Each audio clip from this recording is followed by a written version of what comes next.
ফের একবার শাসকের রোষের মুখে সংবাদ মাধ্যম, যে বারবার যে অভিযোগ বিরোধীদের তরফ থেকে উঠে আসছিল যে গণতন্ত্রের চতুর্থ স্তম্ভ সংবাদ মাধ্যমকে দমিয়ে রাখতে চায় রাজ্যের শাসক দল তৃণমূল কংগ্রেস, তারই আরেক নিদর্শন পাওয়া গেল এদিন।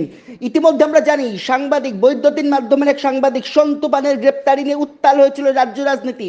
পথে নেমেছিলেন সাংবাদিকরা, জামিনে মুক্ত পেয়ে যান সন্তু পান। এর পরেও কিন্তু এদিন আরেক বৈদ্যুতিন মাধ্যমের অতি পরিচিত এক সাংবাদিকের বাড়িতে হানা দেয় নরেন্দ্রপুর থানার পুলিশ এবং তল্লাশির নামে পুরো বাড়ি লণ্ডভণ্ড করা হয় বলে কার্যত অভিযোগ করা হচ্ছে সেই সাংবাদিকের পরিবারের তরফ থেকে।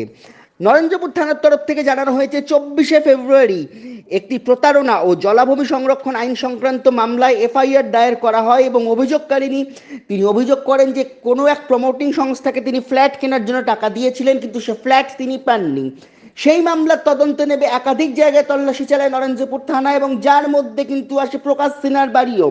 ঠিক কী কারণে সেই তল্লাশি চালানো হয়েছিল তার কোনো সদুত্তর পাওয়া না গেলেও প্রকাশ সিনহার বাড়ি থেকে কোনো কিছুই সিজ করতে পারেনি নরেন্দ্রপুর থানার পুলিশ। শুধু পেন ড্রাইভ নেয় এবং প্রকাশ সিনহার ল্যাপটপ থেকে কিছু ডেটা পুলিশ নিয়ে চলে যায়। কিন্তু এই সামান্য কাজের জন্য যেভাবে লণ্ডভণ্ড করা হয়েছে সাংবাদিকের বাড়ি, সেখানে কিন্তু কোথাও একটা প্রতিহিংসার কথা কিন্তু বারবার উঠে আসছে। ইতিমধ্যে আমরা দেখতে পাচ্ছি শুভেন্দু অধিকারী, বিরোধী দলনেতা শুভেন্দু অধিকারী, তিনি এক্স হ্যান্ডেলে আবার পোস্ট করেছেন, ঠিক যেভাবে সন্তু পানের গ্রেপ্তারির পরে সরব হয়েছিলেন শুভেন্দু অধিকারী, এদিনও কিন্তু প্রকাশ সিনহার বাড়িতে যে পুলিশের তল্লাশি এবং যে বাড়ির লণ্ডভণ্ড করে দেওয়া তার বিরুদ্ধেও সরব হয়েছেন বিরোধী দলনেতা শুভেন্দু অধিকারী।